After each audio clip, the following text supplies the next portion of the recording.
Friends, welcome to online class. Hope you all are doing good. I'm your computer science teacher. So, for the last exam, we have studied your second unit, queries, forms, and reports, isn't it? So, today for this unit test, you are going to study your third unit, okay? Unit 3, Adobe Photoshop CS6. Okay, in this chapter, we'll be seeing all about the Adobe Photoshop software, okay? So let us look into the lesson. Photoshop is an image editing software developed and manufactured by Adobe Systems. So it is considered as one of the most powerful photo editing software. What is Adobe? Adobe Photoshop. It is nothing but a image editing software. Okay, it should be installed in the system. With the help of the software, we can edit the images. Okay, so it was developed and manufactured by Adobe Systems. Okay, so this Adobe Photoshop is considered as one of the most powerful photo editing software. Okay, about Photoshop CS6. Photoshop CS6 offers a variety of tools to manipulate, crop, resize and correct color on digital photos. The software is widely used by professionals like photographers, graphic designers, animators, architects, web designers and publishers. Yeah, so using this Adobe Photoshop software, we have variety of tools. Okay, so in order to perform all these function, we can crop, resize or edit whatever we need. We can edit the image with the help of this Adobe Photoshop software. Yeah, so this software is widely used by all the digital photographers, okay, graphic designers, animators, architects, to in order to develop the web designing and publishers. Okay, so let's see what are the features of Adobe Photoshop CS6. The numerous features allows us to accomplish a user-friendly interface, advanced image adjustments, edit motion-based material, produce multiple or complex images, create graphics with reduced file size. Okay, so these are the 5 advantages of Adobe Photoshop software. Okay, so it is very easy for us to use this Adobe Photoshop, a user friendly interface. Okay, so with this Photoshop we can make the advanced image adjustments. Okay, so we can also edit the motion based pictures with this software. So we can also produce multiple or complex images. Very difficult editing images can be done with the help of this Adobe Photoshop. Okay, so it create graphics with reduced file size.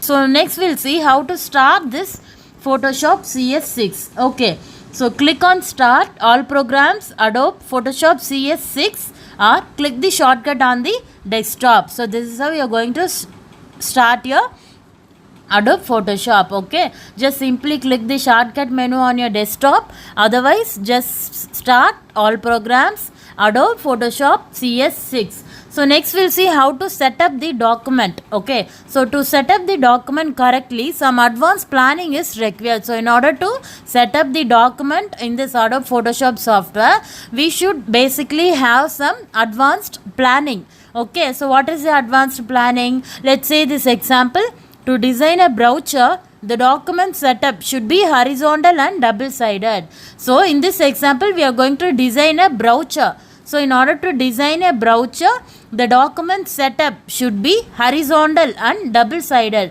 So this is your advanced planning for designing a brochure. Okay, so let's see the steps to create a new document.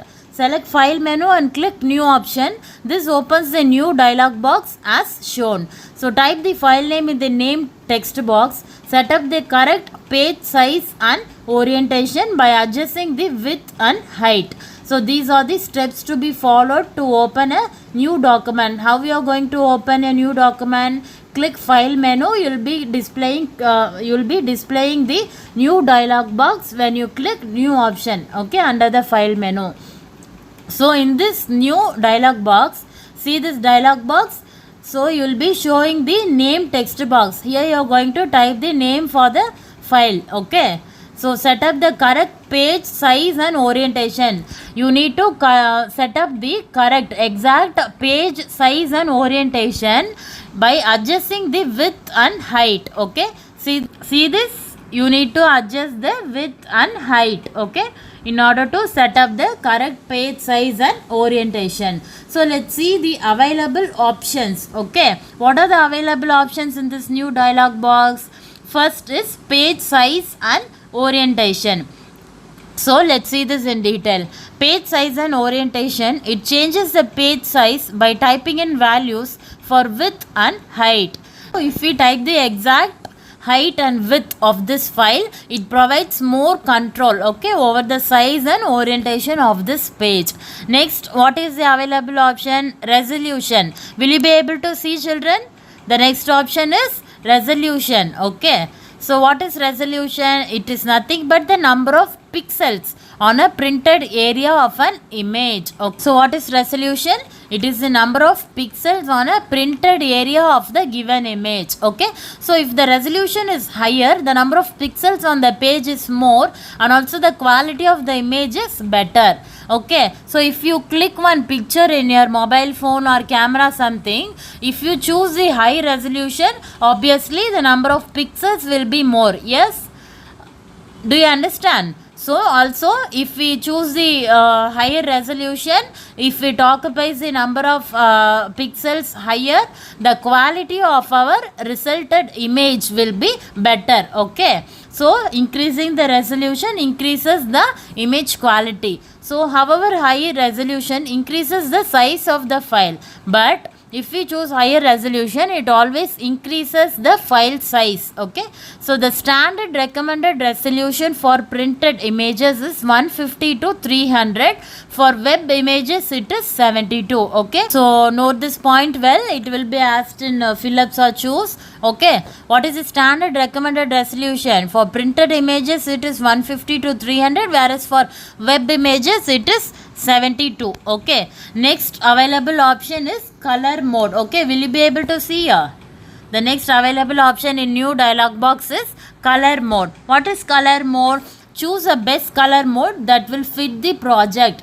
We should always choose the best color mode. Okay, example, to design a graphic for websites. If we design some graphic animation for the websites, okay, we should always choose RGB, red, green and blue. When making an image for print, choose CMYK. CMYK refers to the 4 inks which is used in color printing: cyan, magenta, yellow and key, which is nothing but black. Do you understand this, children? This example, if you design graphic for websites, we should choose RGB. RGB, CMYK, it is nothing but the color modes, okay, available in Adobe Photoshop. So if we design graphic, we should choose RGB. Similarly, if we choose an image for printing, we should choose CMYK, which is nothing but the 4 inks present on the color printing. Okay, cyan, magenta, yellow and key. So the next available option is background contents. Yes, so what is background contents? In the drop down box, select the background, white, background color or transparent. It will be displaying 3 different options in background contents. Okay, white, background color or transparent. So after finishing the document settings, click OK button. So in order to set up a document, we should follow the steps. Okay, we should click the new dialog box and we should set up the properties in the new dialog box. Okay, so after finishing the document setting, just click OK button. Okay, so next we'll see what is interface layout. Once the document settings are completed, the interface appears as shown below. So we have already set up the document. Next, after setting the document, the interface will be appearing like this. Okay, see this Adobe Photoshop interface layout. So let's look into this in detail. The parts of the interface comprises the following: main menu.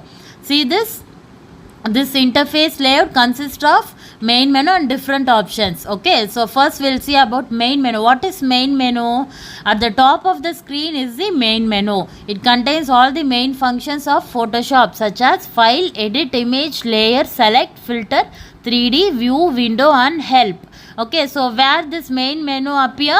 At the top of the screen. Okay, at the top of the screen on your layout. Okay, on the interface layout. So what are the options it contains? File, edit, image, layer, etc. Okay, these are the options available in main menu. Next is image. What is image? The image appears in its own window once the file is opened. So if you open the image, it will directly appear into the own window. See here in this window, car is presented. Yes, so this car is the image. Once you open the image, it automatically appears in its own window. Next, image name. The name of the opened image appears at the top of the image window. Okay, so see this here, it shows image name. Yes, so what is the name of the image you are choosing? That will be displayed on the image name. Okay, on the top under the main menu. Okay, so next is palettes. Palettes contain functions that help to monitor and modify images. By default, palettes are stacked together in groups. The default palettes that are usually visible are color, adjustments and layers. What is palette? It is nothing but it contains several functions which is helpful to monitor and modify the images. We are going to edit the images, isn't it?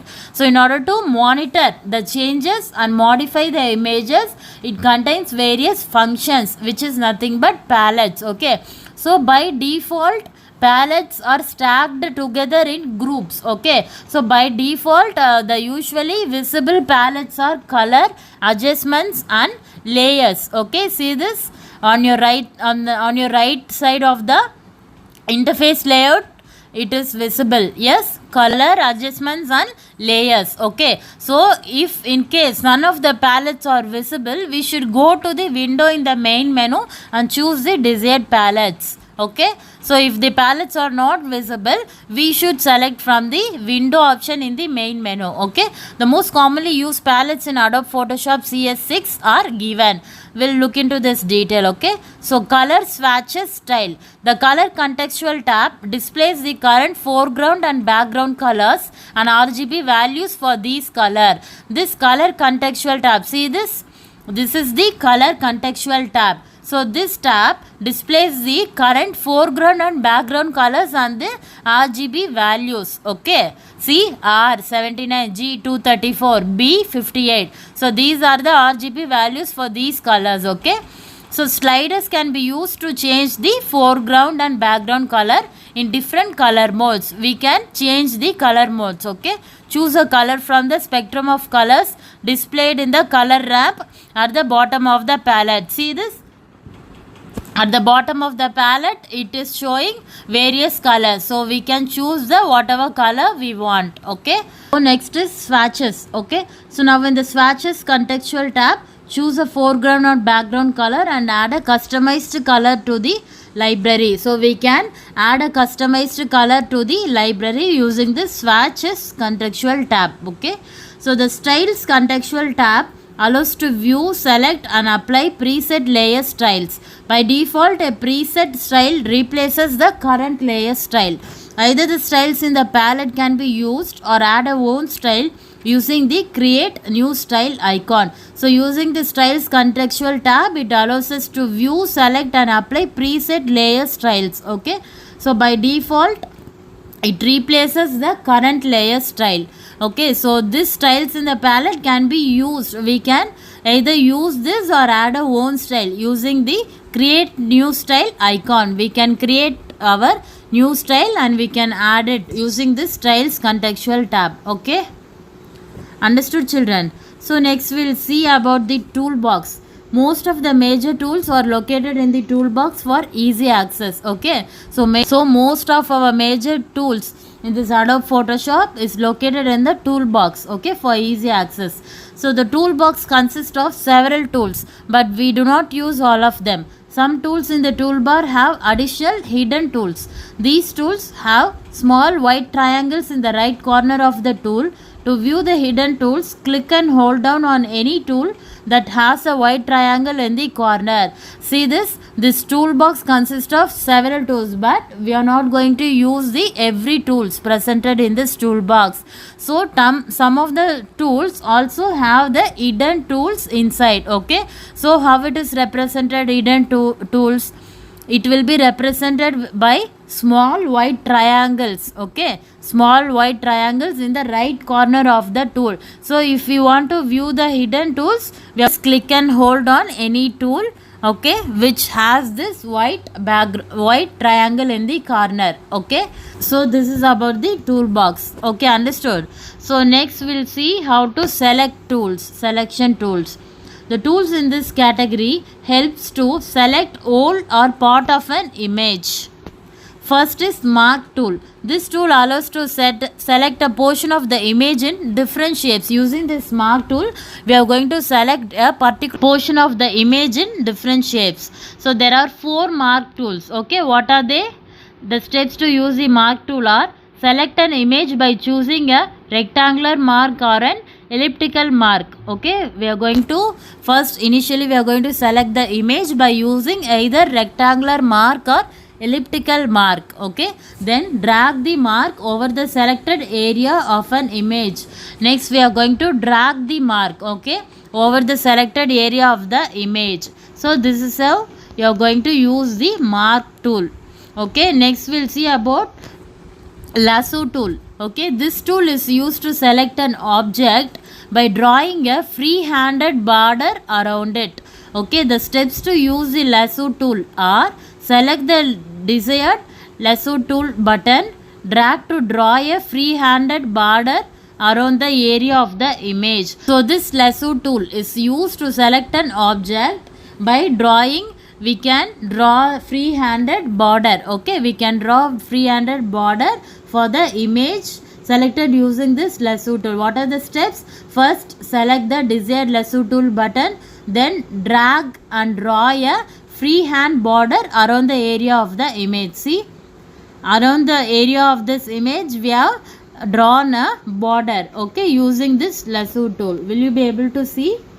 Yes. Next we'll see about magic wand tool. What is magic wand tool? It is a quick selection tool which is used to select pixels of same or similar fill color with one click. So this magic wand tool is a very quick selection tool. For what we are using this tool? In order to select pixels, okay, of same or similar fill color with one click.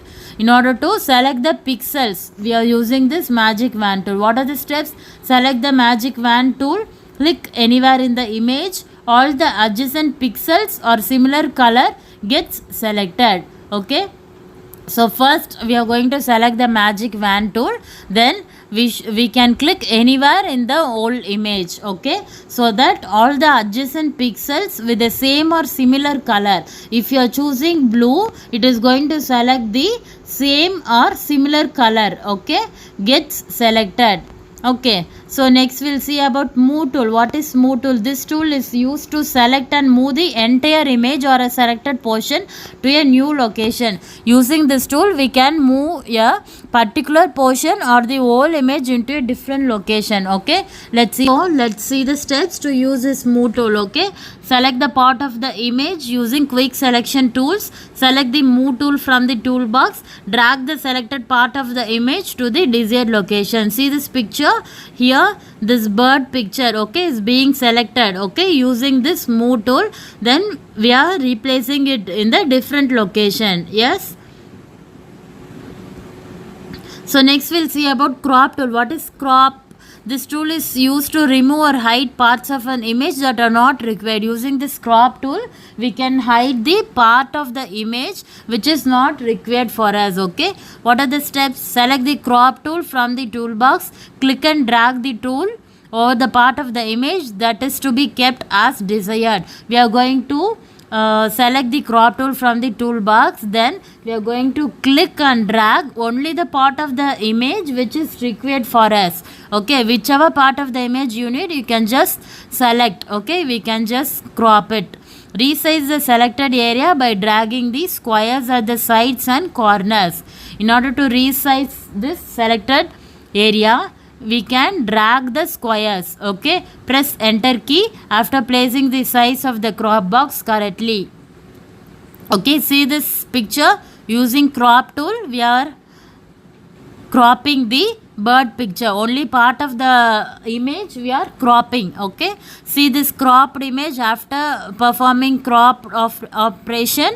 So only part of the bird image appears. Okay, so this is about crop tool. Next we'll see eyedropper tool. What is eyedropper tool? This tool is used to take color samples from colors on the page and displays them in the color boxes. See this picture. Using eyedropper tool, we are selecting this orange color. Yes, eyedropper tool. Using this eyedropper tool, we are selecting the color samples from the colors appear on the page. So here we are going to select this orange color and it displays them in the color boxes. Okay, so what are the steps to use this eyedropper tool? Select the eyedropper tool from the toolbox. Click on the color of the image for the desired part to be sampled. Now we can observe the sampled part clearly. First select the eyedropper tool from the toolbox. Then we are going to click on the image for the desired part to be sampled. Okay, so here we are selecting this portion. See, here we are selecting this portion in order to color. So the various available tools are mark tool, lasso tool, the third tool is magic wand tool, and the fourth tool we have seen is about move tool. Okay, crop tool, eyedropper tool.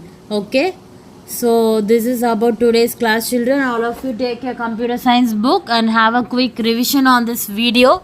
Okay, the remaining portions we'll be seeing in the next class. Okay, yeah, thank you, children.